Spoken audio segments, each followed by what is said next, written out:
Good evening and welcome to the March 25, 2021 City of Roseville Planning Commission meeting. The Planning Commission is meeting via video conference to adhere to Governor Newsom's stay-at-home order. Pursuant to paragraph 3 of Executive Order N-2920, executed by the Governor of California on March 17, 2020, and as a response to mitigating the spread of coronavirus known as COVID-19, the Planning Commission meeting will allow members of the public to participate and address the Planning Commission during the open session of the meeting. Public comment may be submitted by telephone during the meeting and prior to the close of public comment on an agenda item by calling 916-774-5353. If you call, you may be placed on hold until the attendant can answer. The broadcast is delayed by up to 30 seconds when watching at home.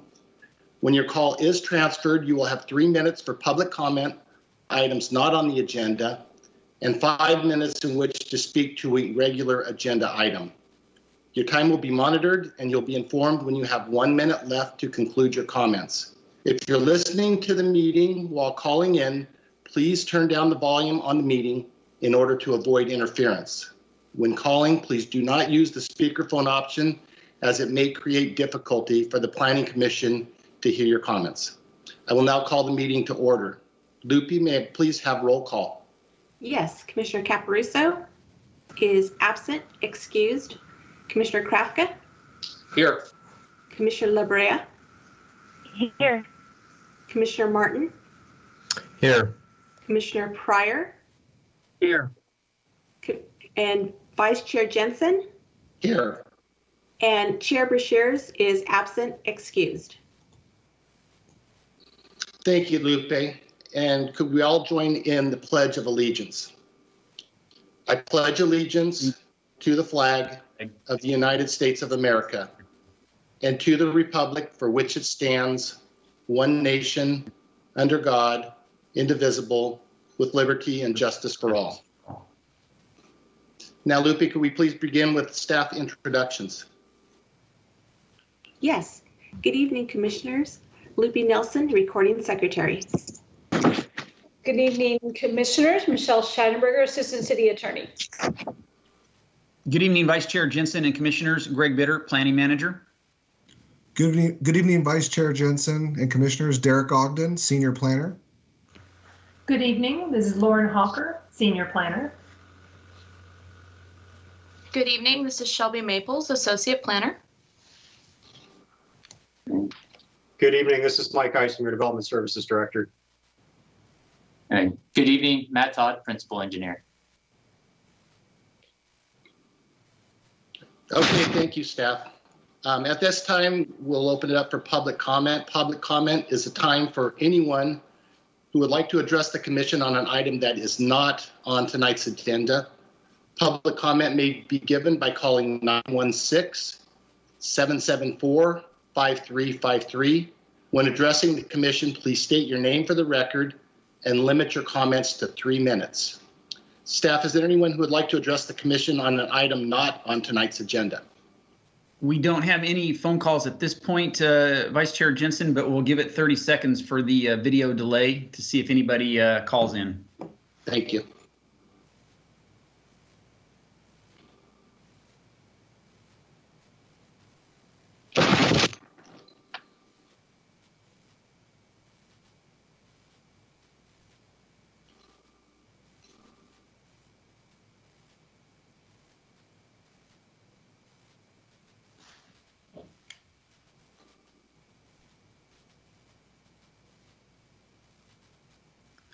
Vice Chair Jensen, there are no phone calls for items not on the agenda.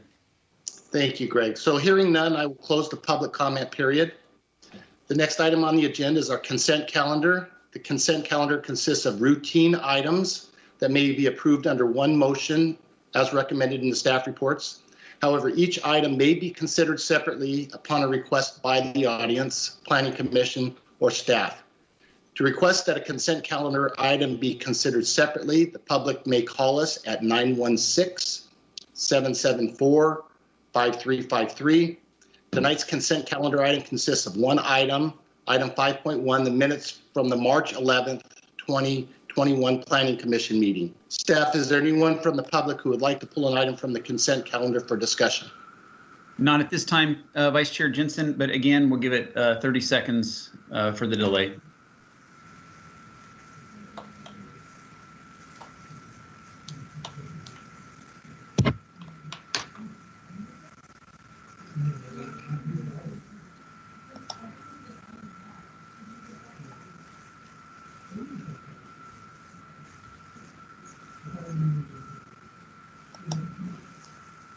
Vice Chair Jensen, there are no calls to pull the consent item.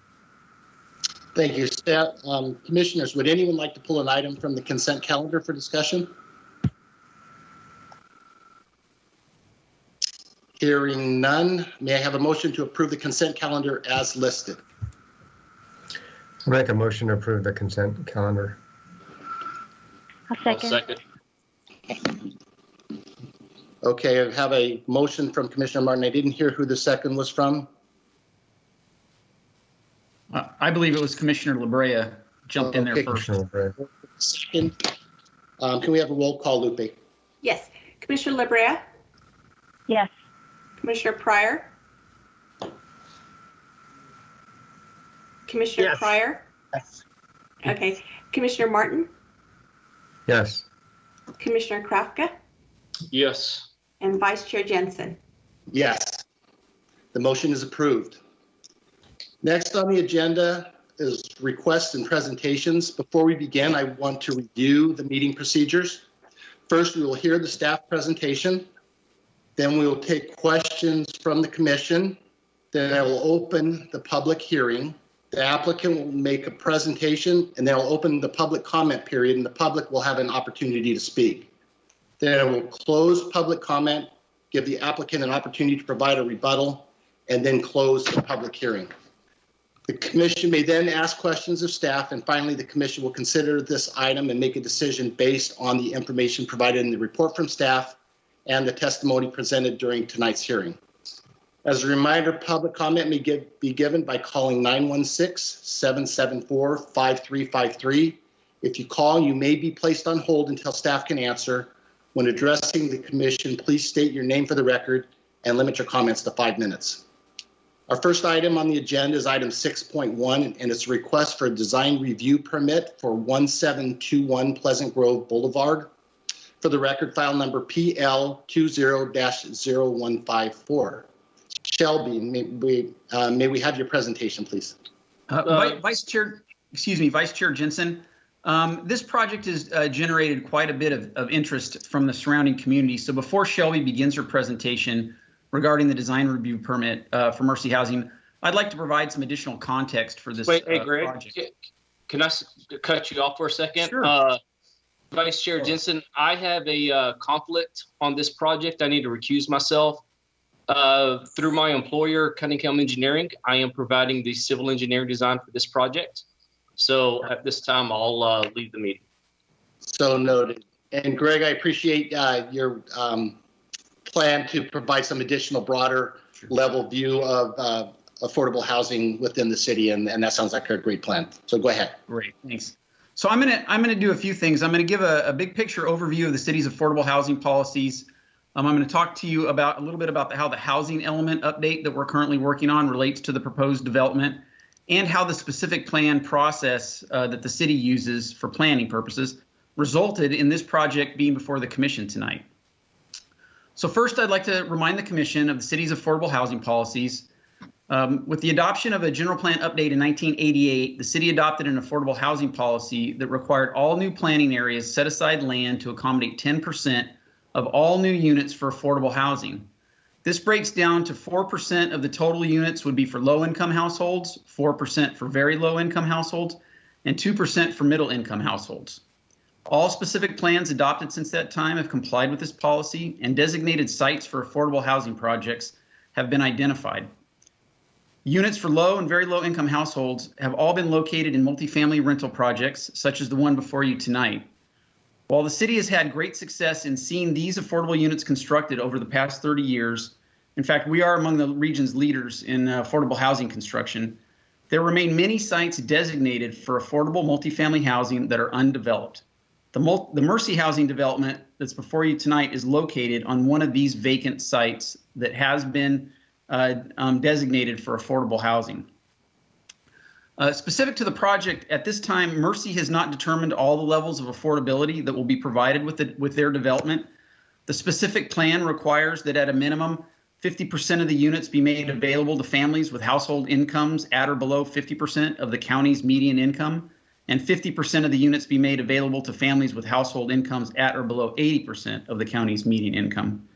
Now, the final determination of the mix of affordability, that is, how many units are at what different affordability levels, will be determined based on available funding programs. So Mercy Housing is going through a competitive process for financing, and so they will be tweaking their affordability levels, but they will meet or exceed those minimum levels that I just mentioned. And just for comparison purposes, 50% of household median income in Placer County equates to $43,150 for a family of 4 per year, and 80% of household median income in Placer County equates to $69,040 for a family of 4 per year. The next thing I'd like to talk about is the city's work on our housing element. I believe you all know that we're currently working to update the general plan housing element, which provides a framework for the city to comply with state mandates for affordable housing production for current and future residents. So we all know that the state of California is in the midst of an overall housing shortage, with far fewer housing units being constructed than are necessary to accommodate housing demand throughout the state. As a result of this shortage, the state, through the Department of Housing and Community Development, has directed local governments to significantly increase the amount of affordable housing available over the next 8 years.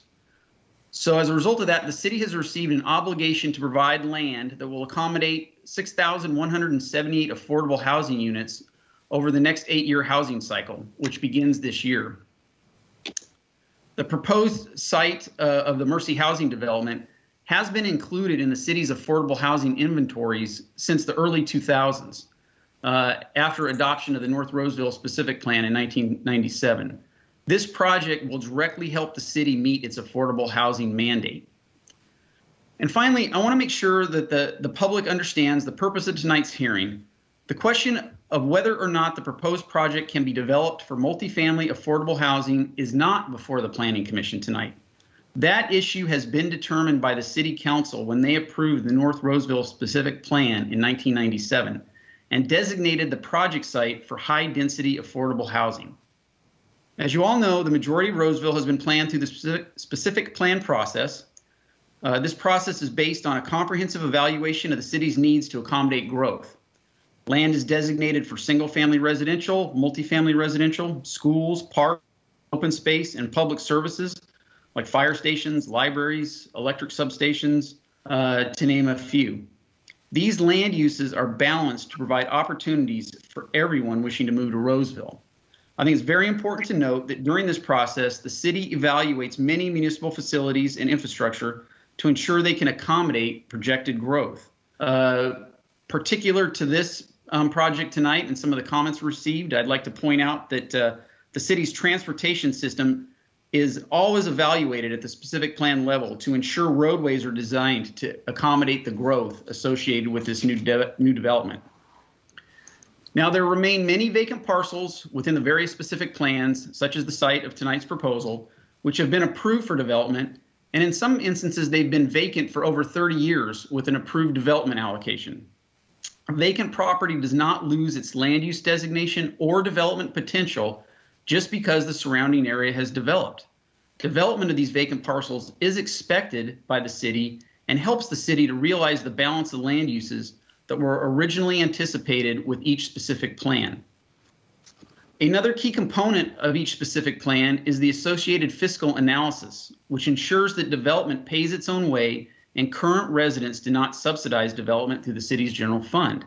The city therefore relies on the build out of vacant parcels within specific plans in order to increase the tax base, pay into impact fee programs, and finance districts in order to ensure each specific plan pays its fair share for infrastructure such as roads and utilities, and for municipal amenities, such as libraries, parks, open space maintenance, and other programs. Development of parcels like the one before you tonight is critical in maintaining the city's financial health. As I mentioned earlier, the question before the Commission tonight is not whether the proposed project can be developed for multifamily affordable housing. The question before the Commission is, does the proposed development meet the requirements and findings associated with a design review permit? So I just thought that would provide you all with some context, kind of a big picture view of how we got to tonight. So with that, I would like to turn it over to Shelby to present the Mercy Housing Development proposal. Thank you, Greg. Good evening, Vice Chair Jensen and Commissioners. My name is Shelby Maples, and I have a presentation for you on the design review permit for the Pleasant Grove Apartments project located at 1721 Pleasant Grove Boulevard. The project site is located on large lot parcel WW17 in the North Roseville specific plan area. It's located on the south side of Pleasant Grove Boulevard, just to the west of the intersection of Pleasant Grove and Sun City Boulevard. The Sun City neighborhood is located in north, with the Eschaton facility located immediately to the west of the project. Open space that's underneath the power line corridor is located to the south of the site, and undeveloped city-owned parcels, which were identified as a potential well site and fire station in the specific plan, are located to the east. Here's a broader development context to the site. As you can see, that long power line corridor that's located to the south of the project site and the Mahaney Nature Preserve and Park area to the east. Though it's a little bit under the text, the project site is adjacent to the Eschaton facility, and there's a townhome community and CVS further west towards Fittement Road. Single-family subdivisions are located to the south of the power line corridor, as well as north of Pleasant Grove Boulevard. And I've also included Wood Creek Oaks Boulevard and Wood Creek High School to the east. The project is a multifamily apartment complex that proposes to build out the remaining 98 affordable units allocated to the site. As the project site is zoned for multifamily housing, it's important to note that the use is principally permitted, meaning that apartments are allowed by right on the parcel. Therefore, the requested entitlement is a design review permit to evaluate the site plan, architecture, and landscaping for the proposed project. The project includes 2 3-story apartment buildings and a single-story clubhouse. The apartments consist of 1, 2, and 3-bedroom units. 191 parking spaces are provided to serve the site, which meets the zoning ordinance requirements for parking. The site includes additional amenities such as a playground and community garden, as well as open lawn areas and outdoor seating to serve the site. 2 driveways with right turn only movements were located along Pleasant Grove Boulevard, and internal pedestrian pathways connect the buildings on the interior of the site to the meandering sidewalk along Pleasant Grove. And I noticed a little bit of my notes got cut out, so I'm going to give a little bit more context, even though Greg did a great job of explaining where the site came to be. This site was designated affordable high-density residential housing since the late 1990s, when the North Roseville specific plan was adopted by the City Council. In 2002, additional units were transferred to the large lot parcel WW17, and in 2007, the Eschaton Roseville project split the parcel into 2 pieces, developed 49 units on the Eschaton side, and then the remaining 98 were allocated to this parcel. So the proposed buildings meet the required setbacks and site coverage requirements, and the landscaping design provides adequate shade coverage for the sidewalks, public spaces, and parking lots. And the design, as shown, is consistent with the North Roseville specific plan, zoning ordinance, and community design guidelines. I've included a couple of renderings of the proposed apartment buildings, as well as the colors and materials palettes here. The proposed buildings use a palette of warm earth tones and a rich variety of materials for the design. The siding includes cement plaster and wood look fiber cement, which is used to emphasize the prominent corners of the buildings. The design mixes flat, shed, and gabled roof forms to create visually interesting streetscape. The first floor is wrapped in a brick veneer and a terracotta-colored metal paneling is used for the roof material. The clubhouse is a single story and set in the center of the community and uses the same colors and materials as the residential buildings. An evaluation of the design found that the project is consistent with the community design guidelines in that it includes a variation in colors, high quality materials, as well as variations in wall planes and roof lines, and is compatible with the surrounding neighborhood. Community outreach was conducted for the project. Notice of the public hearing was sent to residents and property owners within 300 feet of the project site, and notice was posted on the Arcona website. The applicant conducted 2 outreach meetings, one at the Eschaton Roseville Manor site adjacent to the project, which was held in person on March 5th of this year. There were 11 attendees and questions generally centered around site design, shared access to the community garden, and other developments in the area, such as interest in a grocery store. On March 18th, the applicant held a virtual meeting with the Sun City Neighborhood Association. Questions primarily centered around traffic, and concerns were raised about the distance that residents would need to travel to make a U-turn, since only right turns are allowed out of the driveways. Since it's nearly a mile from the project site to the first available U-turn at Wood Creek Oaks, it was believed that the residents would attempt to use Sun City Boulevard entrance to turn around. While only 2 letters were received by staff prior to publication of the staff report, a large number of letters came in after the neighborhood meeting. In response to this, staff created a project of interest page and project FAQ to address some of the more frequently asked questions and concerns. The letters focus on a loss of open space and wetlands, concerns about traffic and the U-turn issue, and the impact of affordable housing on the surrounding neighborhood. In response to the concern about U-turns and the ability of residents to travel west along Pleasant Grove Boulevard, staff worked with the applicant team to propose the above condition. Condition 77, as shown here, would require the applicant to modify the existing pork chop style median at Sun City Boulevard and Pleasant Grove Boulevard, which would allow a U-turn at this location.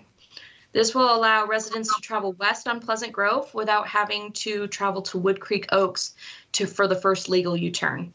The modification would occur at the time of site improvements, and no changes to the traffic signal are needed.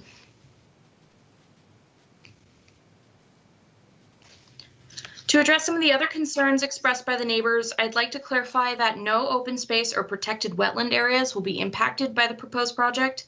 While those areas are located adjacent to the site, the project is designated for high-density residential and is designed to avoid impacts to the open space, and nor does it impact any of the informal walking trails or the nature preserve to the east.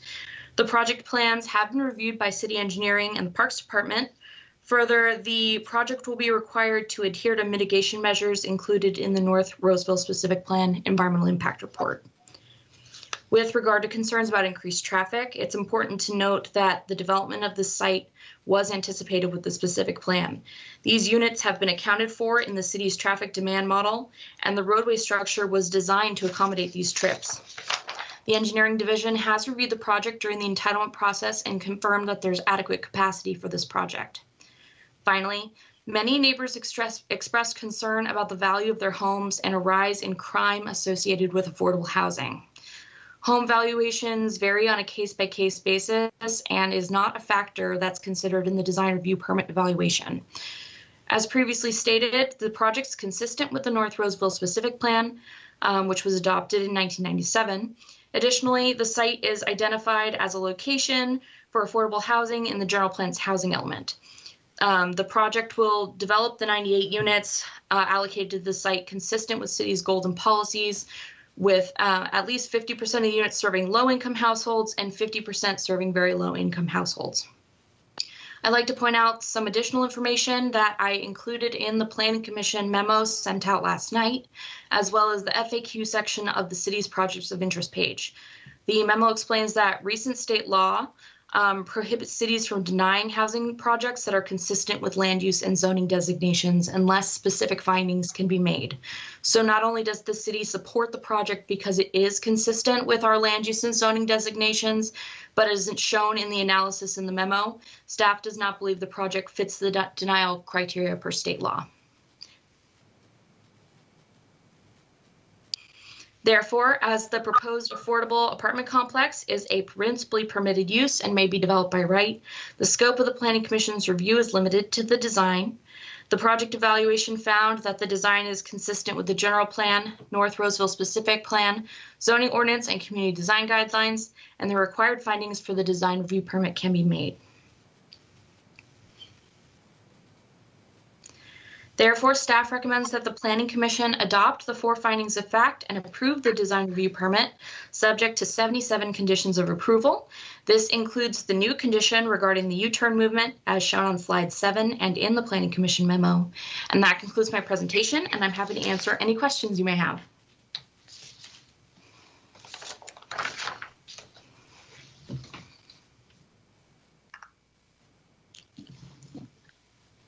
I'm sorry, Commissioner Jensen, you're on mute. Vice Chair Jensen.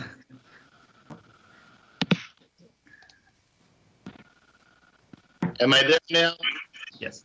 Okay, Shelby, thank you for the presentation. So at this time, commissioners, we'll open it up for questions of staff. And I'll do that through roll call to make sure that each of us can ask any questions that we may have. And I'll start with Commissioner LaBrea. Do you have any questions of staff? No questions, and thank you for the additional context and also the clear presentation. Okay, Commissioner Malton.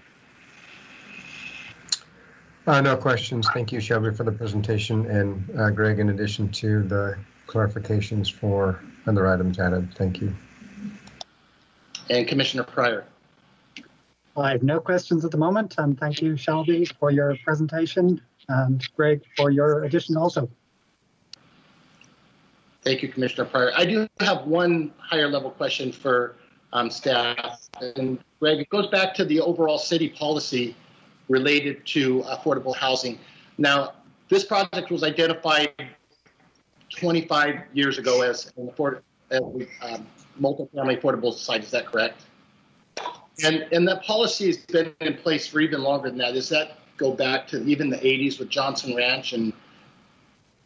Yeah, yes, the 10% affordable housing requirement dates back to 1988 with a general plan update. That's where the policy first found its way into the general plan.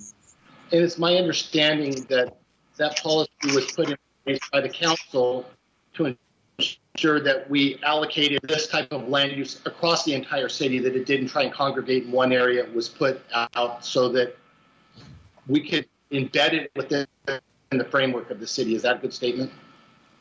That's exactly correct. As each specific plan came forward, affordable housing was allocated within those areas so that everybody would have a fair share of affordable housing within the specific plan areas. So, for example, Sun City, that has roughly 3,000 units, they've got 300 units that they were obligated for affordable embedded within that community already, correct? That's correct, yes. Okay. Those were my questions. So with that, I'll open up the public hearing, and I'd like to invite the representative for this item to address the commission. Vice Chair Jensen, I have Stephen Dawes with Mercy Housing on the phone. Stephen, you can go ahead and address the commission. And commissioners, my phone just broke up at the end there, so hopefully you can hear me okay. Again, good evening. My name is Stephen Dawes. I'm the Regional Director of Mercy Housing California, and we are very thankful to be here tonight. Really grateful for the partnership with Shelby and Greg and the rest of the team that got us this far. We've been working on this for quite a while now, and feel like we've gotten the design to a place that we're really proud of, and as Greg mentioned, ready to put ourselves in a good position to be competitive for state funding that is available, and we hope we will be competitive for. We have a really good sense that this site, in fact, will be quite competitive, depending on how a few programs roll out in the next few months. But it's exactly why this site really stood out to us, and probably stood out to all of you and your predecessors that initially identified this being a really attractive and excellent site for families in a medium density context like what we're proposing. But also in working with Eschaton over the last couple of years, really learning from all of their expertise in terms of helping through design, really good design, the facilitating aging in place. So we're really excited about the intergenerational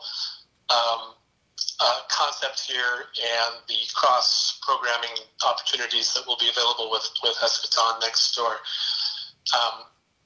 So just a little bit about Mercy Housing, and then we'll be available for any questions that may come our way. So we're a national nonprofit. In fact, one of the largest nonprofit affordable housing providers in the country, as well as in the state, and certainly in the Sacramento region. We have over 151 communities built that we own and manage in the state of California, and 26 properties here in the Sacramento region that we own and manage. As hopefully everyone knows, we recently completed the Frederick Losi apartments at 623 Vernon in downtown Roseville, something we're quite proud of, and proud of the partnership with the city that made that happen. In fact, it was at the grand opening of that the idea of working together with Eschaton first came up. So, as I mentioned, we do own and manage our properties, and we select our sites and build our partnerships and design and build our communities with that permanent ownership and management in mind. And so we look forward to this next phase of the project and pursuing the financing in partnership with the city and Eschaton. And with me on the phone as well is Matt Kozina, also with Mercy Housing, and Chris Kelly, our architect, to help answer any further questions there may be. So I'll end it there. Thank you, Greg. Thank you for your comments and information. So at this point, I'll open it up again to the commissioners to see if they have any questions of the applicant. We'll do that again by roll call. Commissioner LaBrea? Yes, I wondered if you could share a little bit more about the cross-programming with Eschaton. Yeah, not a lot of details as of yet. The first idea certainly is regarding the community gardens, of which they have a small plot on their property with a multi-year waiting list, and so that was sort of where the easy part started. But in terms of developing other social and educational opportunities that will be of benefit for both sites, those are still to be developed. Okay, thank you. And my last question was, with regard to access to the open space and other trails surrounding the property, I didn't notice that this development would cause any major issues in that regard to the neighboring communities. Would you say that's true?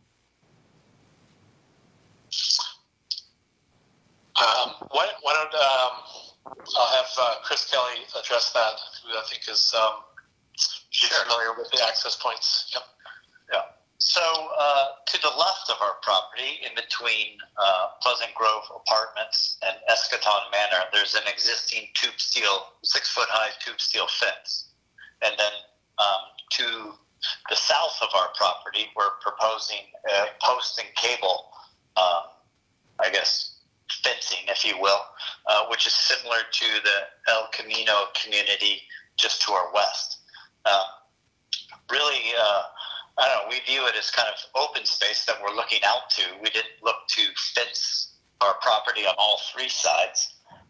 I know there's future considerations with the adjacent city-owned parcel that may or may not be a fire station. And if that comes to fruition, I imagine there would be a CMU wall on that side of it. But really, we're looking for an open community that, it's not necessarily a gated community, but it is fenced on three sides of it. And Commissioner Labrea, if I might add, the development of this project will not alter any existing access points to any of the surrounding trails. So it should not have any impact on any of the existing trails throughout the open space or access to those trails. Okay, thank you. That's all my questions. Oh. Thank you, Commissioner. Commissioner Martin. No additional questions at this time. Thank you. Commissioner Pryor. Yes, Commissioner Pryor. Thank you. I have a question about the architecture of the building. What was the decision behind leaving balconies out of the apartments and not having any private outdoor space for the residents? Really, the intent behind that was that we're inviting everybody to the ground floor to the large courtyard spaces. Pleasant Grove is a busy street, so having open balconies on 45 mile an hour plus was not really a desired attribute as far as a noise consideration. But really, it was about congregating in the two large courtyards, which helps served on both sides by the community clubhouse. Okay. And my second question was about public transit. Where is the closest public transit to the apartment complex?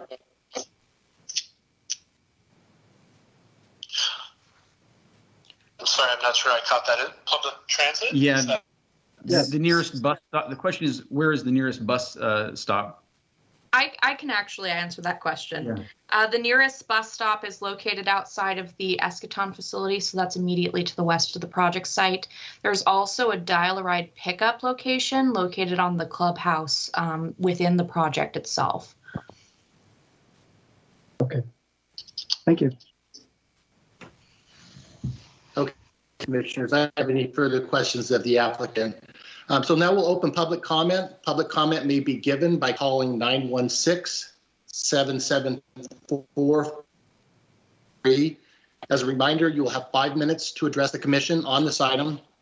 And staff, is there anyone from the public who'd like to address the commission on this item?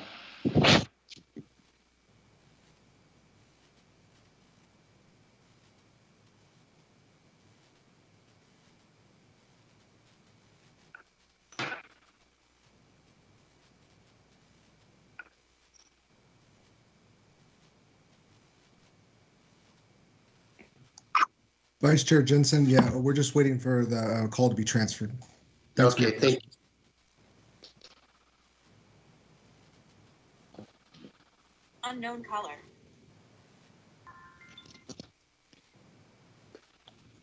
This is Derek Ogden with the city's planning department. You're on with the Roseville Planning Commission. Could you please state your name? On Clearview Way in Sun City, Roseville. I'm sorry, Heather, could you please state your name again and address for the record? Yes, my name is Heather Kendall, and I live on Clearview Way in Sun City, Roseville. Thank you. Go ahead with your comments, please. Yes, I'm just curious. I've spoken with several of my neighbors because I have worked actually for Dignity Health for 43 years as a nurse and retired and just purchased the home here within the last couple years. And since this has been on the books since apparently in the 1980s, why was none of this disclosed to us when we purchased?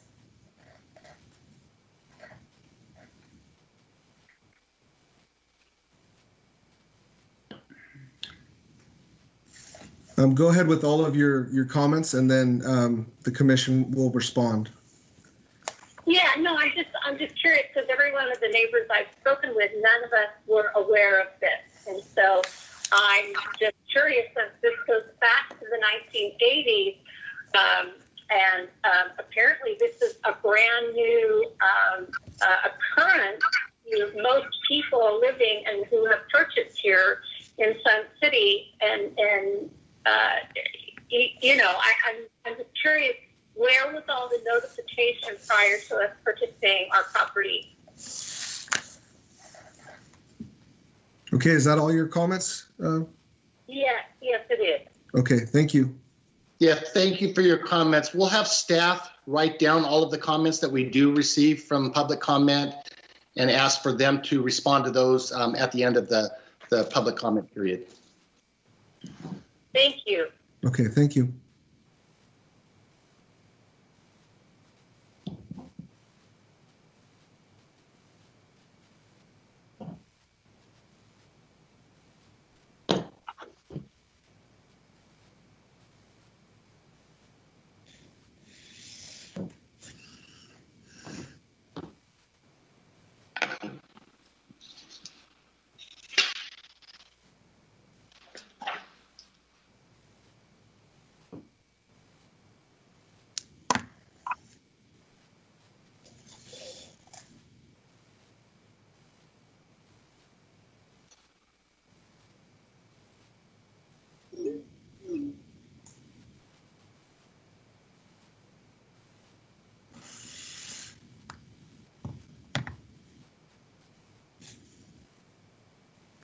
Vice Chair Jensen, we do have another call coming in.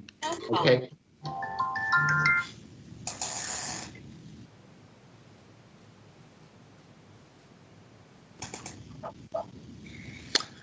Hi, you're on with the Roseville Planning Commission. Can you please state your name and address for the record? Maher Omari, address is 333 Tringston Court. Thank you. Go ahead with your comments for the Roseville Planning Commission. Yes, like the previous caller was mentioning, I also didn't know about it, and I know a lot of people didn't know about this project. And to me, it's really strange that something was decided 25 years ago when West Park practically didn't exist. Probably 99% of the population here wasn't there. And then we find out that there's a project all of a sudden, and it's been approved.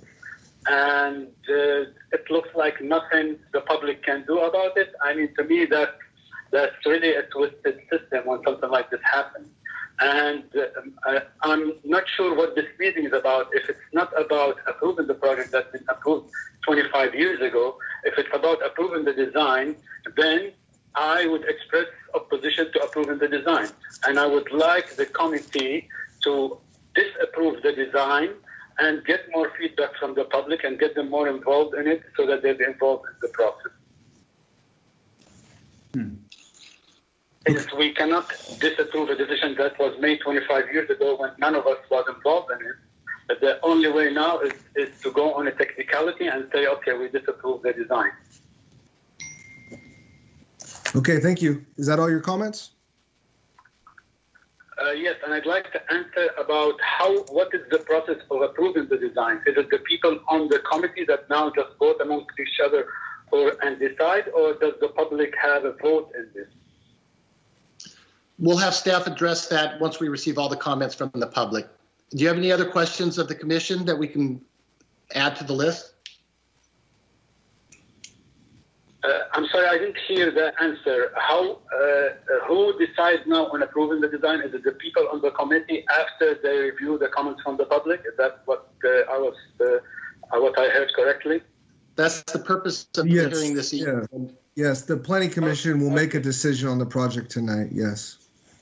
Okay, then please take into consideration that a lot of people were not aware of it at all, and all of a sudden it happened in front of them, and a lot of people are worried that it can have effect from previous from what I know from statistics out there is whenever, unfortunately, whether we like it or not, whenever there is low income housing, it can increase the crime rate, and it can have the schools get more congested, and things are we'd like to keep West Park as a nice area with very good schools and with low crime rate, and we don't want to take chances on having these things deteriorate. Thank you. Okay, thank you very much.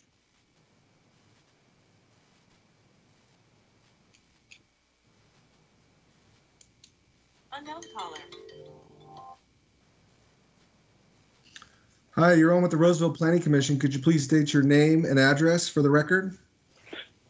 Yes, my name is Nancy Schuback. I live on Enchanted Circle in Sun City. Thank you, Nancy. Go ahead with your comments. I actually have two short comments. At one point, we were led to believe that this had not necessarily been approved yet, and that was why we were asked to write letters indicating whether we were for or against it.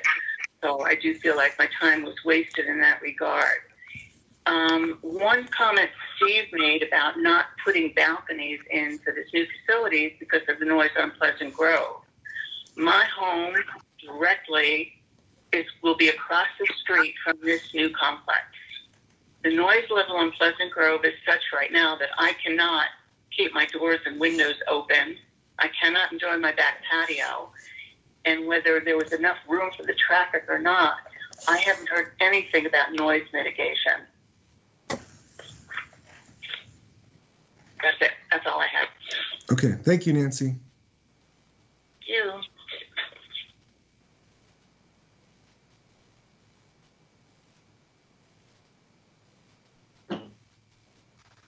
Unknown caller. Hi, you're on with the Roseville Planning Commission. Could you please state your name and address for the record? Yes, my name is Mitchell Williams. I live at 4257 Enchanted Circle in Roseville. Thanks, Mitchell. Go ahead with your comments. I wanted to see what recreation was planned. Mitchell, you may want to turn off the TV in the background there. Oh, okay. Yes, what recreation facility is planned for the kids, teenagers? I'm thinking especially like a pool, a grassy play area, skateboard area, bike area, something, you know, that bigger kids can get involved in.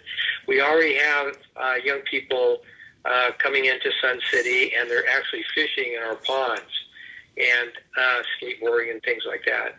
So I'm wondering about all these recreation facilities that be built into the plan so the kids have something to do. Okay. Any other comments for the Planning Commission? No, that's all I have. Okay, thank you. Mm-hmm. Bye.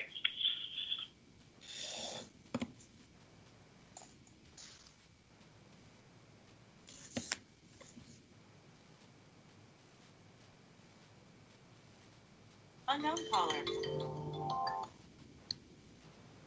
Hi, you're on with the Roseville Planning Commission. Can you please state your name and address for the record? Yeah, good evening. My name is Steve Cho. I'm a Sun City resident, 617 Fair Blossom Court. I would, first of all, like to just congratulate all the planners for the job you're doing. I've been in your shoes in another city, so I know the difficult job that you're doing. Now, the thing about, I just moved to Sun City within the last few years, and I understand that this project has been approved 25 years ago. Well, 25 years ago, I think this area was just vacant land. So the uses of the land in today's conditions are completely different than what it was, how it was approved. No one could have foreseen the development, all the development that have occurred. In Sun City, it's a retirement center or center for adults, 55 plus community. I came to this community because it offered a lifestyle that would be good for retirement. And so far, we've loved what we have moved into. But hearing this project, it brings about something that may adversely impact Sun City. Now, the one thing, I was surprised when I attended the March 18th meeting with Scott Alvord that the traffic pattern getting in and out of this new project was not a consideration. You know, you're making people turn right from both entrances, and no U-turn until you get to Wood Creek. You know, that's about a 3/4 mile down the road. I'm glad that some modification has been considered now to allow U-turn at Sun City Boulevard. Another concern I have is the traffic impact, through traffic impact into Sun City. We are a development primarily for seniors, and the average age is in the 70s. People use this to drive slow. They walk. They do use a lot of golf carts. And I hate to see traffic being used as a passway through Sun City to get to the other side. That's a major concern, that we become a pass-through and people will drive at a fast rate. You've considered a U-turn at Sun City Boulevard. There's another place that I would like you to consider as well. If you are going westbound on Pleasant Grove, there's a left turn into the CVS facility. Make that into a U-turn as well. That way you can allow people to not have to go all the way to Citymen to do a U-turn, because you don't want to impede the intersection traffic at that point. So if you allow a U-turn at the CVS turn-in, that would reduce the amount of traffic at the Citymen intersection. I know that the general rule of notification for any project is within 300 feet of the project. 300 feet doesn't go very far. And as far as I know, there was the people that aren't within 300 feet received the notice, but everybody else in Sun City did not. It wasn't until Scott Albert published a meeting that we found out about this project. One consideration might be for future projects that you're doing, 300 feet it could be expanded. I know that cost is passed on to the developer, but in order to get community buy-in, and you need communication out to the community that you're going to build into. So I would suggest you don't have to change the law to do that, but consider expanding the radius of who you send the communication to. Let's see what else I have. So I think that's all the comments I have. All right. Thank you very much, Steve. Okay, thank you. Okay, bye-bye.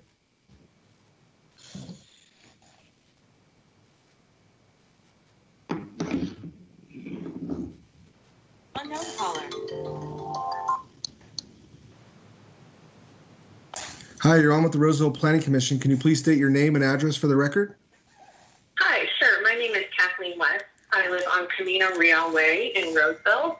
I live in the Paseo del Norte community, which is immediately west of the Escaton community, which is west of the development that's being planned tonight. Well, thank you very much. Can you go ahead with your comments, please? Sure. My comment is that while I'm very supportive of affordable housing in Roseville, I only learned about this particular development about 24 hours ago. I really have nothing to weigh in on, because I think that somebody should have communicated to the members of our community as well, as will be directly impacted by traffic and everything else that goes along with this community.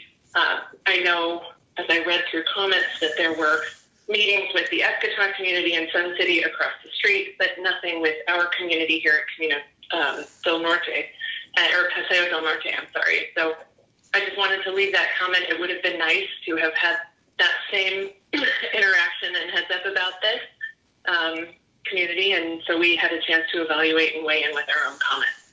Thank you. Thank you, Kathleen.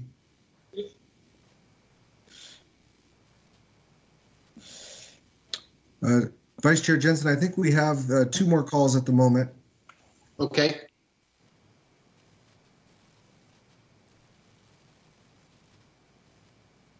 Unknown caller.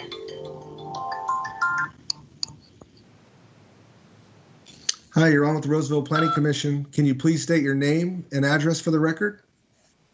Yes, my name is Diana Morales, and I live on Enchanted Court in Sun City, Roseville. I have many comments about this.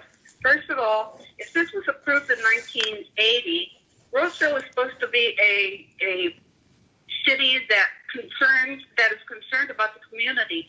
I have never heard anything about this. I've been here for 8 years, and I've never heard anything about this.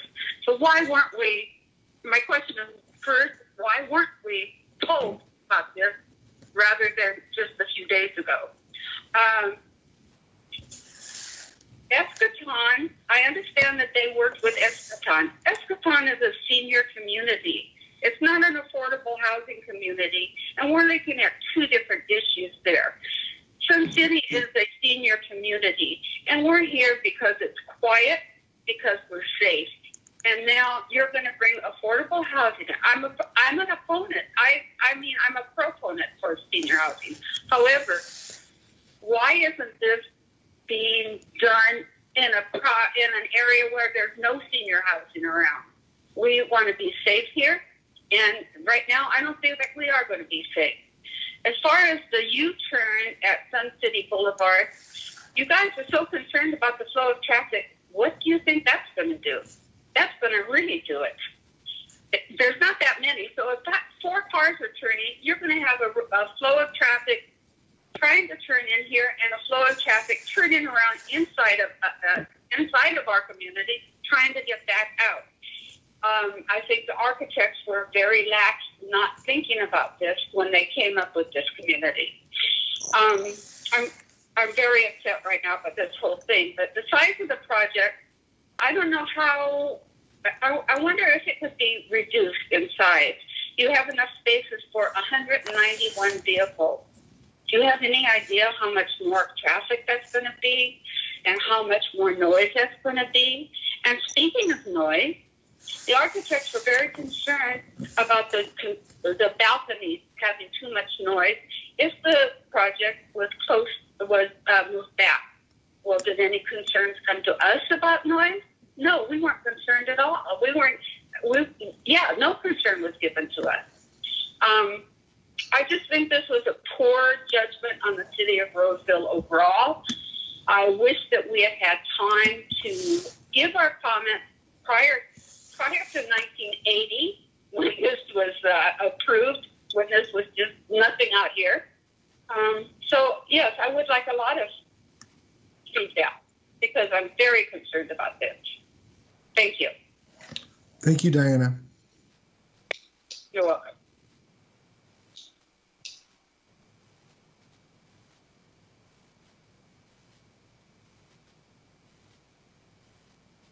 Unknown caller. Hi, good evening. You're on with the Roseville Planning Commission. Can you please give us your name and address for the record? My name is Gwen Myers. I live at 5964 Whisper Lodge Way, which is in Sun City, Roseville.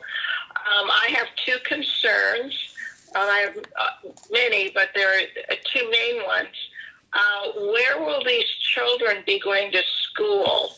I'm not sure where the closest elementary school is, but I think the closest middle school is Cooley, and they will. So the parents will have to take them out to Blue Oaks, and chances are they'll probably be driving down Sun City Boulevard, turning right on Del Webb and going out so they can take them to the school. And also the children will not have a park nearby, or the library, which is down on Wood Creek Oaks.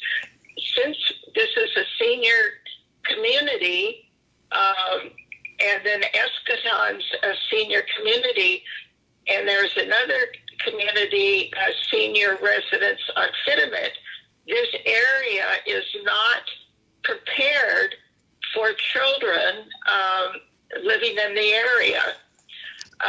Also, my concern is the use of, was it planned that the traffic patterns would include going down Sun City Boulevard and then turning right on Del Webb, which they're public streets, I understand, but it will increase the traffic in Sun City Boulevard. with this new development. So those are my two issues tonight, and I just haven't had a chance to read more about this. But one more thing, when something like this is decided that many years previous, things change, and I know this city has made changes. I've been here for 21 years now. They have had to make changes to different things. Why is this plan still being considered as it was however many years ago it was originally approved? And that is the end of my question. Thank you. Thank you, Mrs. Myers.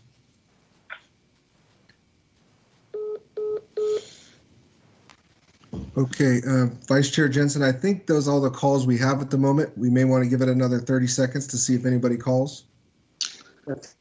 Waiting, perhaps staff could get a list of the questions and be prepared to kind of walk through the responses to the comments that we've received after we close the public comment. Sure.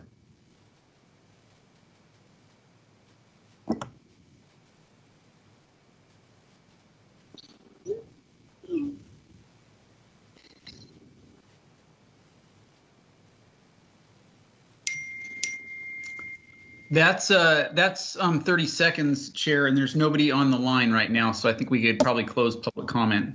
Okay, thank you, Greg. Before I do close the public comment, I just want to acknowledge that the commission did receive numerous letters from the public in addition to the vocal and phone conversations that we had this evening. So with that, I will now close public comment.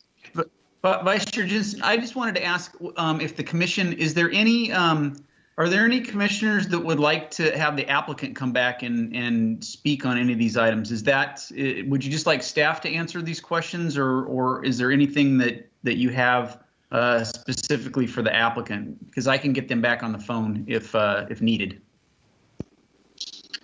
I'll look to the commission to see if they need any more information from the applicant. Okay. Hearing none. Great. Okay. We'll not do this. So if staff could run through those questions, then we'll give the commission an opportunity to ask additional questions. Yeah, I think we're a little bit of a disadvantage on organizing ourselves to answer the questions. So I'm gonna take the first shot at one of the first questions, and it was a recurring theme. Why did folks not know about this? So again, as I stated, and Shelby reiterated in her presentation, the North Roseville specific plan was adopted by the City Council in 1997. That process had a, like all of our specific plans, has a pretty rigorous public outreach component to it. There's a lot of input put into that work. There are typically EIRs. There was an EIR in this one, so there are legal noticing requirements for that. And all of the specific plans are available and housed at the City of Roseville. If somebody was new to the area within the last 10, 15 years, most of our specific plans are available on our website. So we have all of the public information for all of Roseville. If you want to research what is approved on any vacant parcel in the city, that's available either, well, during COVID, it's limited, but typically it's available at the front counter, but it's always available on the web. And we also respond to phone calls with that information. So all of the appropriate, the same public outreach was prepared for this site that was prepared for the specific plans for the homes for every one of the callers. Every one of the callers lives in an area that was approved via the specific plan process. So it was the same public process.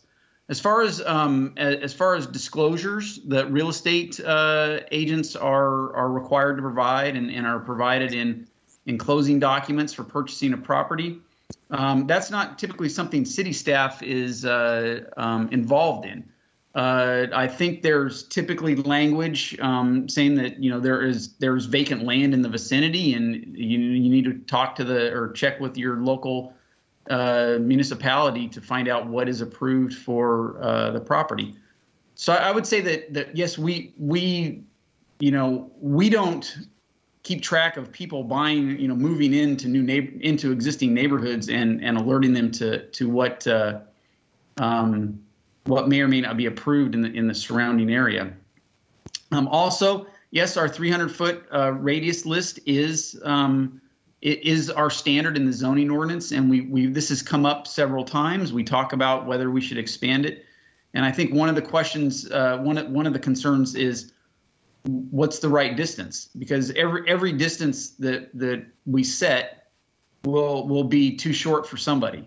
It'll miss somebody's house, and so we follow state law, and that is also why we strongly urge our applicants to go out and either host a community meeting or find a neighborhood association that has neighborhood meetings and participate in those, because we don't want to be in a position at a hearing where we didn't have public outreach. So in this instance, we did the best. The applicant did the best they could, and they did get out to the community.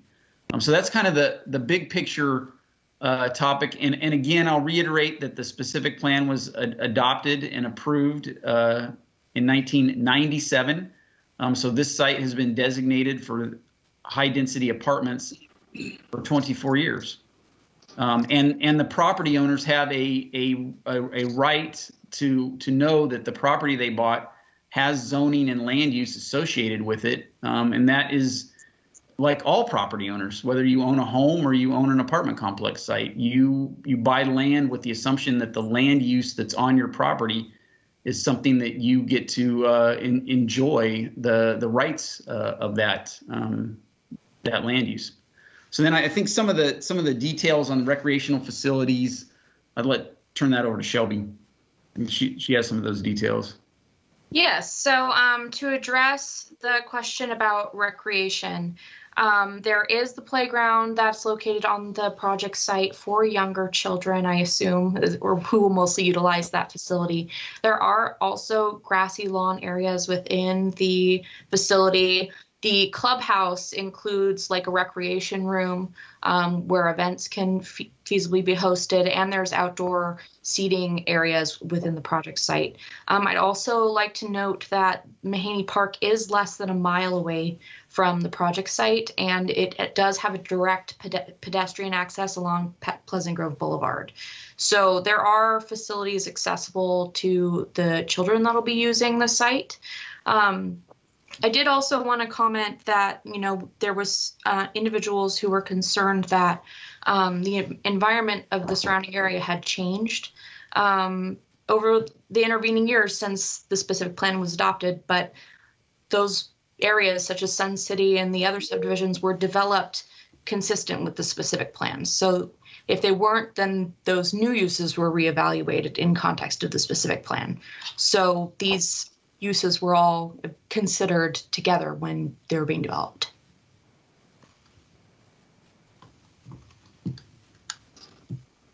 Okay, Greg, I think there were a few other questions that came up with regards to the schools that they would be attending. Yeah, I can jump in on that one, Vice Chair Jensen. I took a quick look at some of the district boundaries. This project site is actually within the Dry Creek School District boundaries. And so the children from this project would go to Quell Glen Elementary School, which is off of Wood Creek Oaks Boulevard to the north of the site. So I think you wouldn't really have a situation where they would cut through Sun City to get up to Quell Glen. And also the middle school, they would go to Silverado Middle School, which is off of McAnally Drive to the south of, off of Wood Creek and McAnally there. So again, I don't think there would be cut through traffic from parents driving their kids to school through Sun City. So I think that addresses some of the concerns about where the children would go to school. As far as the parks in the neighborhood, I think, all of us are aware that Mahaney Regional Park is just down the street. There's several play areas, open fields, and walking trails where people could recreate from the park site as well. So there seems to be ample park facilities in the neighborhood as well. I think Vice Chair Jensen, Matt Todd is on the call to talk about maybe cover some of the traffic, or at least let you inform everyone on how we look at traffic. But I want to hit noise real quick before I turn it over to Matt. And all of the noise, if you look at the site plan in your packet, the play areas, the activity areas, the community garden, the real active areas are all behind the apartments or on the open space side of the apartments, not on the Pleasant Grove side. So there are really no noise generating uses that are on the Pleasant Grove site. We also, if you recall, the project we heard a month or so ago, a little drive-through coffee kiosk where we had a noise analysis done of a drive-through coffee shop and how it showed that noise traveling across a Pleasant Grove Boulevard and intercepting a masonry wall that was below any of the city noise standards. So I don't think that this site is going to have any noise generating activity that will exceed the city standards on the north side of Pleasant Grove Boulevard. That I'd let Matt maybe just talk in general about how we look at traffic out here. Thank you, and good evening, commissioners. The traffic is evaluated at a specific plan level. When the specific plan came in, it looks at all the regions, and there's a traffic analysis done, gets put into the city model to model the roadways to determine how big those roadways need to be. Pleasant Grove was designed to accommodate the land uses that were proposed out here. And this project specifically is only going to generate an average daily trip of about 500 vehicles a day. Pleasant Grove, in its ultimate configuration, or in the 2035, can handle up to 35,000 vehicles a day, and currently is handling 28,000 at this location. So the 500 vehicles a day aren't expected to really cause any significant change in current traffic patterns. In fact, the level of service for a 4-lane arterial is 28,000 is a level of service C. So we're right within what that standard is across the city for level service Cs for our roadways.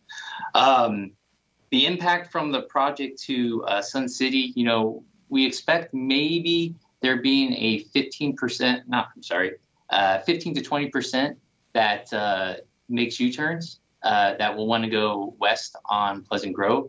And so that came out to about, 10, 15 vehicles that will be using that U-turn. Everybody else we are anticipating will continue east along Pleasant Grove and past the Sun City intersection. With the modifications to allow for U-turns there, we really don't anticipate a large volume of cut-through traffic into the Sun City residential area. So I'm open if you have any additional questions. Thank you, Matt. Vice Chair Jensen, I have a question for Matt. It's okay. Matt, one of the residents, I think his name is Steve Cho, asked about the possibility of allowing a U-turn at the CVS pharmacy for the development going west. Yes, so there is a left turn access into the CVS off of Pleasant Grove, and that access currently is not restricted, preventing U-turn. So you can today make a U-turn at that left turn. Okay, thank you. Is there any other questions of the commission of staff at this time? Seeing none, and as the applicant will not be coming back to ask any more questions, I'll go ahead and close the public hearing. So at this point, commissioners, is there any further comments or questions that you would like to address with staff before we make a motion? And we'll do that by roll call. Commissioner La Brea? No further questions. Thank you for all the responses you gave to the public comment. Commissioner Martin? No questions, but I just want to say I appreciate all of the public comment, and we all of us commissioners do listen to what everybody has to say. We write notes and do what we can to make sure that those questions are either answered or taken into consideration. And one of the items I just want to address is I appreciate the design philosophy that the architect did by kind of creating this environment off of balconies, because it is a busier street, to create a nice environment on the ground level adjacent to the open spaces, which gives a homey feel on the ground level where you can congregate. Obviously social distancing right now.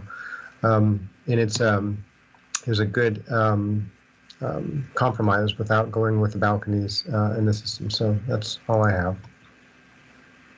Thank you. Commissioner Pryor? No questions. Thank you very much. I just have a couple of comments. First of all, I do appreciate all of the input we got from the community regarding this. I know that it's kind of difficult to wrap your arms around what a project may look like or may function at some point in the future. But I do look back at the actions that the council took back in the 1980s to embed this within the framework of our community, and it's been extremely successful and has worked well for us to achieving the goals that we need and we've needed in the past and what we're definitely going to need in the future. So I appreciate staff's efforts to minimize the impacts that could come from this and the modification of the one condition to allow U-turns. But with that, I would look for anyone who would like to make a motion.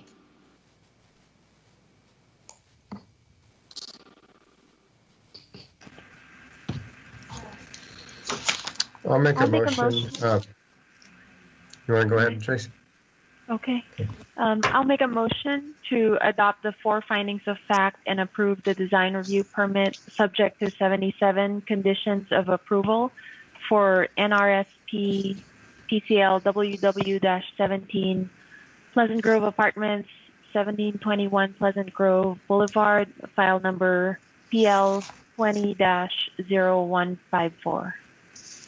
Okay, we have a motion by Commissioner Labreas and a second by Commissioner Martin. So could we have a roll call, Lupe? Yes. Commissioner Pryor? Yes. Commissioner Martin? Yes. Commissioner La Brea? Yes. And Vice Chair Jensen? Yes. The motion is approved. For those watching at home or online, there is a 10-day appeal period for this item. So thank you, staff. The next item on our agenda is a request to amend Chapter 19.28 of Title 19 of the Roseville Municipal Code, residential density bonus, to be consistent with state law. For the record, that's file number PL 210074. And Lauren, may we have your presentation? Yes, absolutely. Good evening, Vice Chair and Commissioners. My name is Lauren Hawker, Senior Planner, and I will just wait for the presentation to come up. There it is. So this is actually going to be really easy and quick. This is the 2021 update to the city's density bonus ordinance. So density bonus regulations are established in state law. They have been in state law for multiple decades. And what that is about is it permits additional units or density and other incentives for qualifying affordable housing projects. The last time the city updated our ordinance was in 2013, and what happened is we were looking at our housing element. This is the density bonus program is one of the programs listed in our housing element, and we realized that there had been changes in state law since the last update, and so we needed to go ahead and proactively update this before and ahead of our housing element. And the next 2 items on the agenda are also similarly related to that. So next slide. So key updates in the state law is that it now allows up to a 50% density bonus, where previously it was 35%. There are new provisions for when an affordable housing project is 100% affordable. It added different housing types that can qualify for density bonuses, like housing for disabled veterans, and it amended the parking requirements to take into account proximity to transit and other factors. So what's key here is that the city's ordinance is being amended only because it needs to be consistent with state law. The existing state law is already what regulates density bonuses. If we had a request for a density bonus, we would process it in the way that state law regulates. So we are pursuing this update just to make sure our ordinance is consistent and therefore is clear and correct. So I said it was simple. So our recommendation is that the Planning Commission recommends City Council adopt an ordinance to amend Chapter 19.28 of Title 19 of the Roseville Municipal Code, which is the city's density bonus ordinance. And I'm available to take any questions at this time. Thank you, Lauren. Commissioners, are there any questions of Lauren or planning staff? We'll do that via roll call. Commissioner Krafka?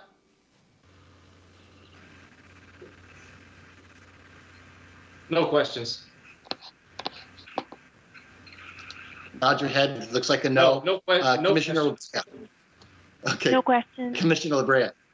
Commissioner Martin. No questions. Thank you, Lauren. Commissioner Pryor.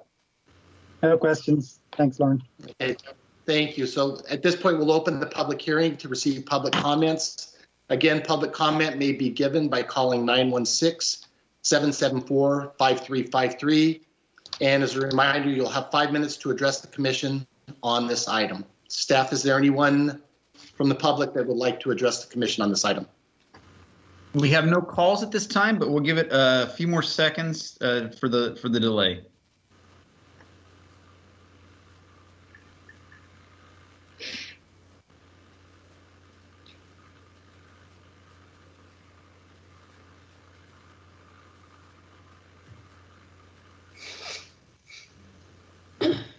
Vice Chair Jensen, there's no public comments for this item tonight. Thank you. So I'll close the public comment period. And commissioners, are there any additional questions for staff at this time? Seeing none, I'll go ahead and close the public hearing. Commissioners, is there any further discussion, or would anyone like to make a motion? I make a motion. Okay, we have a motion. Go ahead. I make a motion that we recommend the City Council adopt an ordinance to amend Chapter 19.28 of Title 19 of the Roseville Municipal Code. Density. We have a second. I didn't hear that. I'll second. I'll second. Okay, so it's second by Commissioner Martin. Lupe, could I have a roll call? Yes, Commissioner Pryor, Yes. Commissioner LaBrea, Yes. Commissioner Krafka, Yes. Commissioner Martin, Yes. and Vice Chair Jensen. Yes. Okay, the motion is approved. Item 6.3 is a request to amend the Roseville Municipal Code in response to changes in state law related to accessory dwelling units and junior accessory dwelling units. For the record, is file PL 210075. And Sean, can we have a presentation, please? Yes, you may. Good evening, Vice Chair Jensen and members of the Commission. My name is Sean Morales. I'm an assistant planner. I'm here tonight to present to you the accessory dwelling unit ordinance update. The presentation up. So for a little background, new state law promoting ADU construction prompted a full repeal and replacement in 2018 of Chapter 19.60 of the zoning ordinance, which is formerly known as the Second Dwelling Unit Ordinance and is now known as the Accessory Dwelling Unit Ordinance. In an effort to further reduce the barriers to ADU construction, new legislation was passed in 2019 and went into effect in January 2020. A subsequent update is now required to bring the ordinance into compliance with the most recent state law. The changes to the ordinance are described in detail in the staff report and the red line document, but I will highlight a few of the key changes here. ADUs and JADUs are now allowed on any property developed with a single family, duplex, or multifamily dwelling, whereas they were formerly only permitted on properties developed with a single-family home. There is now a minimum ADU known as a statewide exemption ADU that must be allowed on any property that permits ADUs. No other restrictions in the ordinance can prohibit the construction of at least an 800 square foot ADU with maximum 4-foot rear and side setbacks up to 16 feet tall.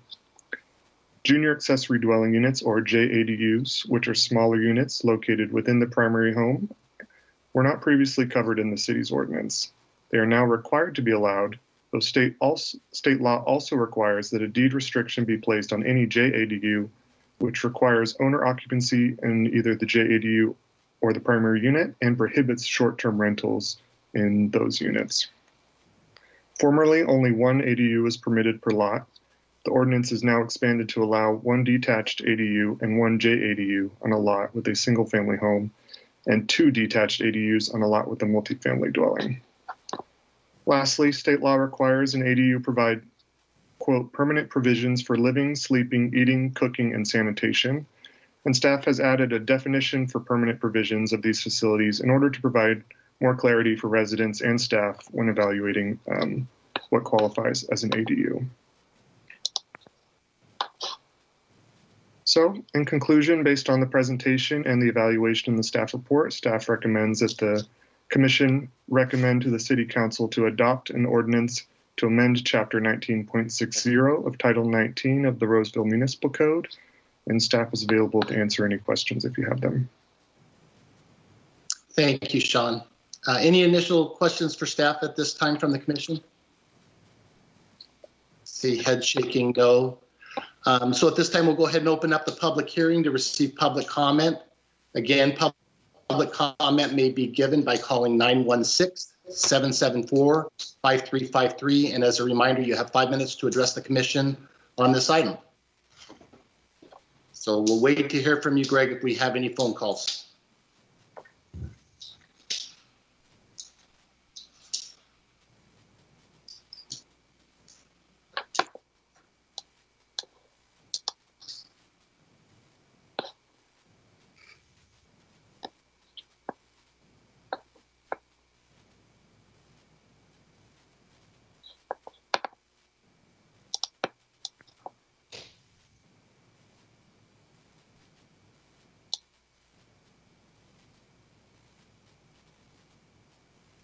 You're muted. Wow. Vice Chair Jensen, there's no public comment for this item. Okay, thank you, Greg. I'll now go ahead and close the public comment period. Commissioners, are there any additional questions for this item?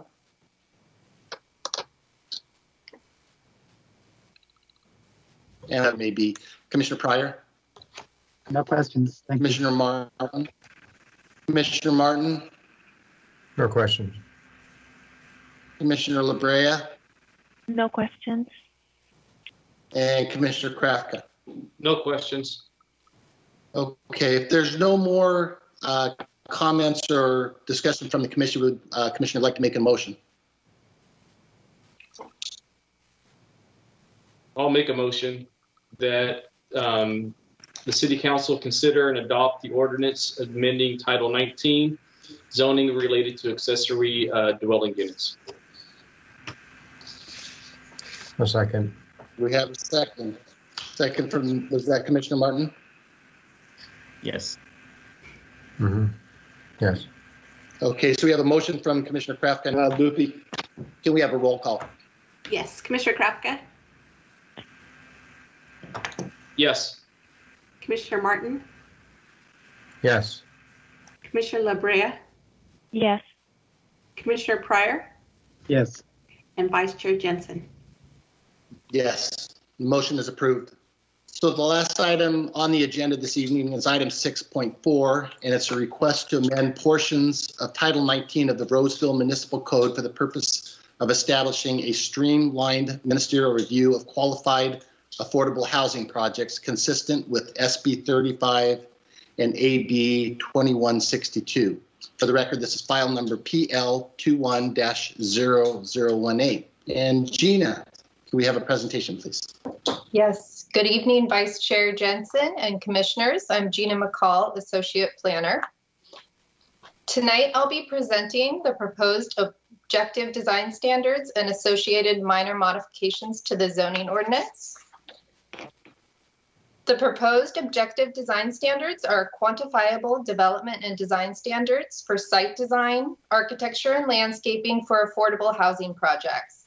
State law allows for cities to develop objective development and design standards that are unique to each city. Planning staff therefore use the city's existing community design guidelines, examples from other California cities, and input from the various city departments and affordable housing developers to develop the proposed design standards. The proposed standards were provided as Exhibit A to your staff report. The objective design standards were developed in response to Senate Bill 35 and Assembly Bill 2162, which requires cities to provide a streamlined review process for affordable housing projects. The streamlined ministerial permitting process mandated by legislation means that qualified projects demonstrating compliance with the objective design standards will be approved to proceed directly to the building permit and engineering permit review process, skipping the design review permit process. Keep in mind that this is an elective process. Projects requesting more flexibility in design can still elect to be processed through the design review permit process. Minor modifications to the zoning ordinance are proposed to acknowledge these new standards and to allow the streamlined approval process for qualified projects meeting the objective design standards. The definition for qualified housing project was also added, and this is consistent with legislation. And a qualified project is a multi-unit housing development that provides a minimum of 20% of the units as affordable to low income. The objective design standards were reviewed by internal city departments and divisions. The city also reached out to several affordable housing developers who have developed in Roseville and shared a draft version of the proposed standards. Any comments that were received were incorporated into the guidelines before you tonight. Early notification of the intent to develop the guidelines was also posted on the city's Housing Element Update website and communicated as part of the various public updates on the Housing Element Update process. An update announcing the Planning Commission hearing and describing the project was posted to the Housing Element website, and the project was publicized via Facebook, Twitter, and the city's newsletter. Notification of tonight's Planning Commission hearing was posted in the Roseville Tribune on the city's website and on the Arcona Neighborhood Association website.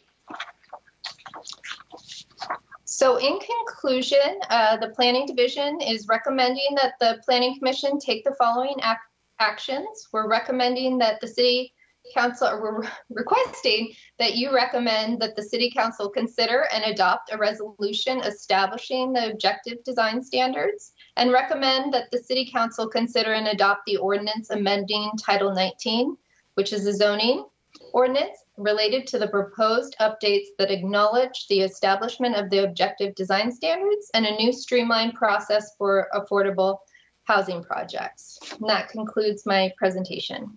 Thank you.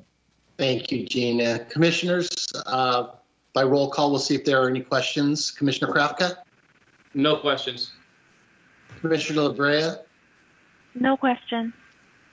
Commissioner Martin? No questions. Commissioner Pryor?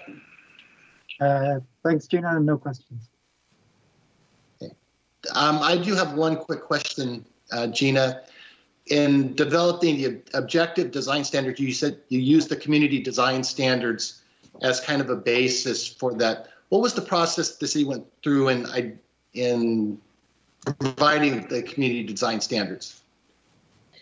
The community design standards, are you talking about the community design guidelines that we have already adopted? Yes. Okay, right. Correct. So those were established by a committee, and we had those committee members were elected by council, and we had several public hearings on that, and the guidelines were developed as part of that process. So those were elected some time ago. And I'll just jump in, Vice Chair Jensen, that the committee that worked on the community design guidelines was a cross section of architects, community members, engineers, developers. So we had a lot of expertise behind that to create something that's that allows us to implement high quality design projects in the city. Yeah, and my question was really related to, for the public that's listening, that this was not standards that staff independently developed. There was a process that went in long before this to make sure that all works. So with that, we'll go ahead and open up the public hearing to receive public comment. Again, public comment may be given by call 5353. And as a reminder, you'll have 5 minutes to address the commission on this item. And again, staff will wait to see if we have any comments. Yep, we'll give it about 30 seconds, Vice Chair.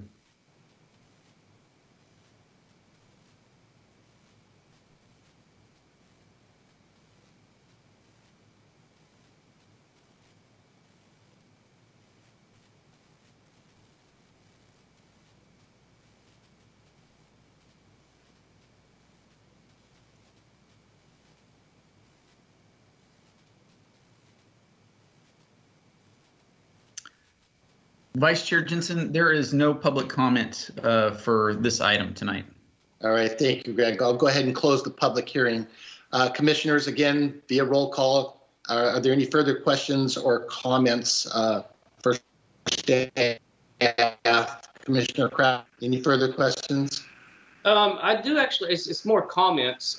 First off, I had a lot of discussions with Greg during the week on the checklist and items. So thanks, Greg, for going over those with me in a little bit more detail before the meeting. I think they're pretty well put together. They seem to be pretty basic. Nothing in there was just seemed to be too difficult for a project to be able to comply with.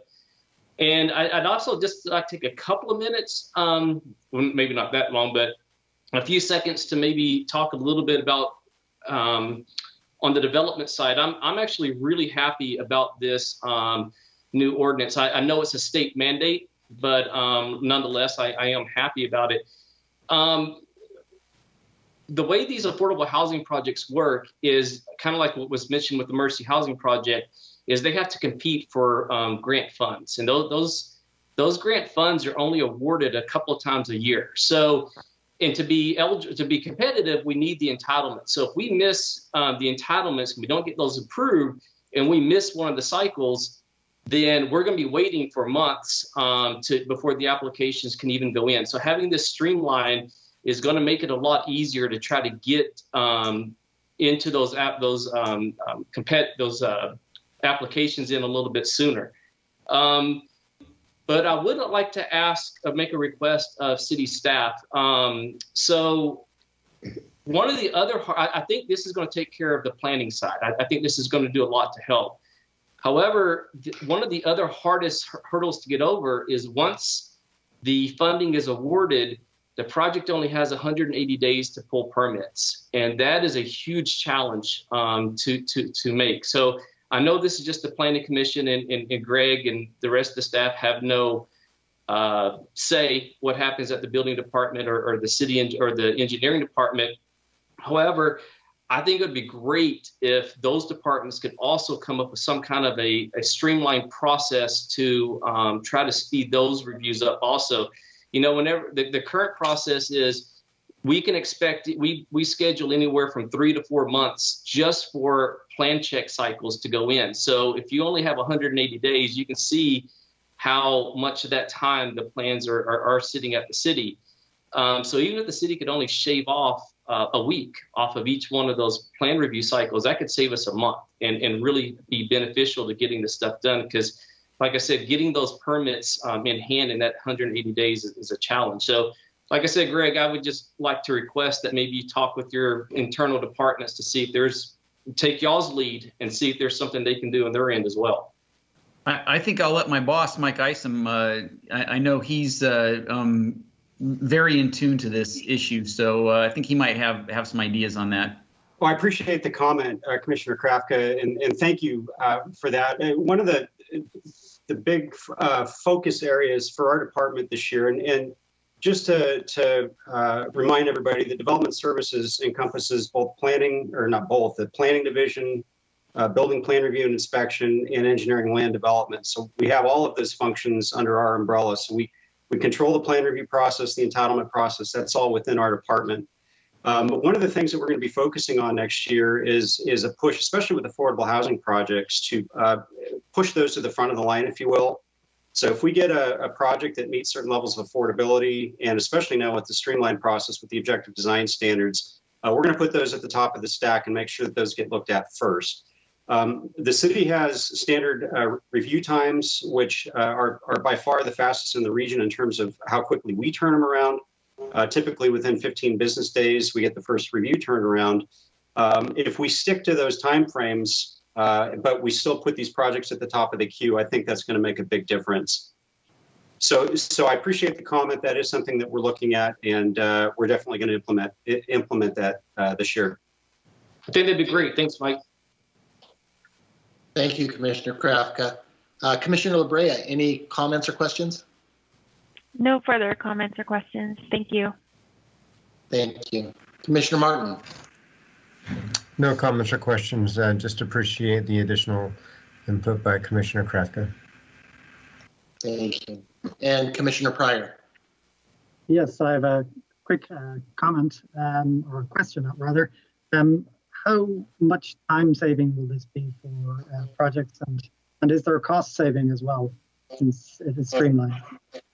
Oh, yes. Well, we probably, I believe we're using the zoning clearance is the, which is less than $200 versus a design review permit, which is $8,000 deposit, and it's a full cost recovery project. So we collect time and materials for that.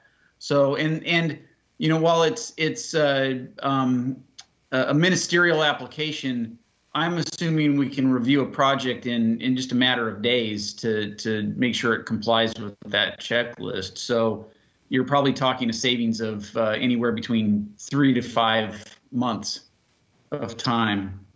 So it also allows the developer, if they know that if they're working with us early on, which most affordable builders will work with us early on, they can kind of get an idea that they can start working on their construction documents, knowing that they have a very short turnaround time for their planning approval. And so it could just be a matter of days from getting their planning approval to getting their building permit package submitted. So one of the other things, just to tag on to Greg's comments, is that it helps insulate from CEQA litigation risk. It's a ministerial action, which means that it's not defined as a project under CEQA, so it protects it from CEQA exposure. And as we know, we've had several affordable housing projects in the last several years that have been challenged multiple times, which has delayed some of them indefinitely. So this is one more tool in the affordable housing development toolbox, if you will. Mm-hmm.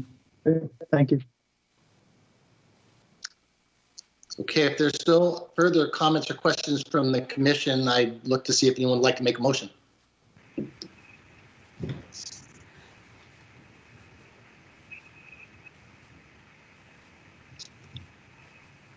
I'll make a motion to recommend the City Council approve the objective design standards and recommend the City Council adopt an ordinance to amend portions of Title 19 of the Roseville Municipal Code in order to acknowledge the establishment of the objective design standards and a new streamlined process for eligible affordable housing projects.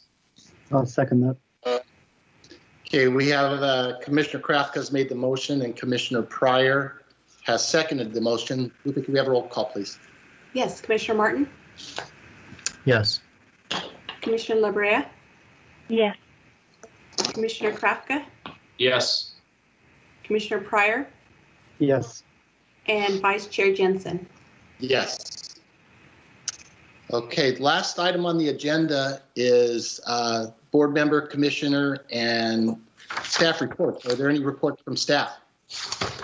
Yes, Vice Chair Jensen, I'd just like to inform the commission that last Wednesday, the City Council did take action on your recommendation on the legislative entitlements for the Coffee Shack project. That was the drive-through coffee kiosk at Pleasant Grove and Upland Drive. They approved the general plan amendment, specific plan amendment, rezone, and development agreement amendment. So that project is approved. And just to let you know, we will have items on April 8th. We'll have a couple of items at this point in time. So we will be having a meeting. I don't know yet about the second meeting in April. But at least in 3 weeks, we'll have or I guess 2 weeks, we will be having a meeting. Also, I just want to let the commission know the things we're working on is trying to provide some better access on our website to information relating to high density multifamily properties that are undeveloped in the city, especially the western portion of town. The project you had tonight earlier, you were going to probably have a repeat of this, the same issues on a market rate project on a site that has been approved for high density residential since 2004 in West Roseville. As we're growing, we're seeing that as typical with any greenfield development, single family homes are the first things that get built, and you have a very robust single family home development. And then as time goes by, people move in. Some of these vacant sites, it can take 10, 15 years before they're viable for development. In the case of tonight, 24 years. And so regardless of our efforts to try and have information available, there are folks that feel as though they're surprised by this. They're surprised when a vacant site has development. So we're trying to look at some tools where we can at least provide. We can't, we can have the information. We can't make people get the information, but it's definitely something that is on our list of concerns. Is to we don't like it when folks call into the commission meeting and say they're surprised at a project, because that's not typically how we operate in Roseville. Well, not typically. It's not how we operate in Roseville. We try and make sure we're as open as possible and transparent. So I just wanted to kind of leave you with that. We will have several more meetings similar to tonight with high density housing. But we are looking at how do we get the word out earlier? How do we address some of these concerns? I don't know ultimately the will, but I just wanted to let you know that is something we're working on. If I could chime in for just a minute, we have set aside funds for next budget year to implement some online tools that will allow residents to keep track of various permits and entitlements as they occur. They can select specific properties and get email notifications if any permit is pulled, or they can choose the level of what types of permits are pulled. So we're really going to make a concerted effort this next year on our notification abilities. Really what we're focused on doing is creating self-help opportunities for residents and for the commission and the council and other interested stakeholders to be able to more easily obtain that information. Obviously we can't knock on every door in the city and tell everybody what's going on all of the time. It's a two-way, or it takes two to tango, so to speak. So we put a lot of information out there. We just need people to be willing to consume it, and we're going to work real hard next year to try to make it easier for them to do that. Thank you, Mike. Greg, any other comments for the commission? I think that's it for tonight. Commissioners, do you have any questions of staff this evening? Yes. Could I ask a question of Greg? Sure. Just furthering what you were saying, is there any requirement by the city that signage should be placed at a potential site any period of time before the site is actually developed, so that people in the general area know what's going to happen on that site? We do have that requirement for general plan amendments, specific plan amendments, or rezone projects. So there's a requirement in the checklist that somebody asking for a land use change, but we do not have a requirement for on-site signage for discretionary projects, design review permits, or conditional use permits.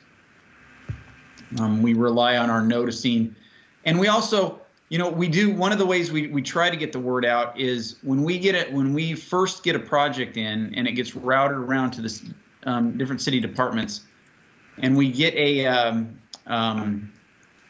that first month of review. So we're comfortable that the project is a real project and the information we have isn't going to change radically. We will send a project notification and have it posted on the Arcona website.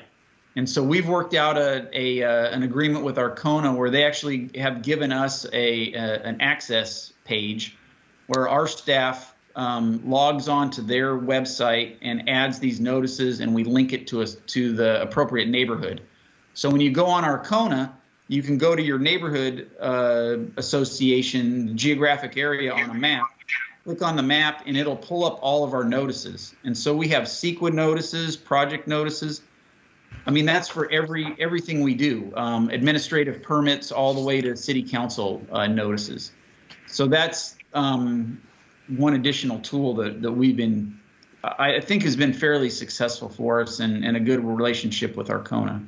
But yeah, we don't notice don't put a notice on every project on site.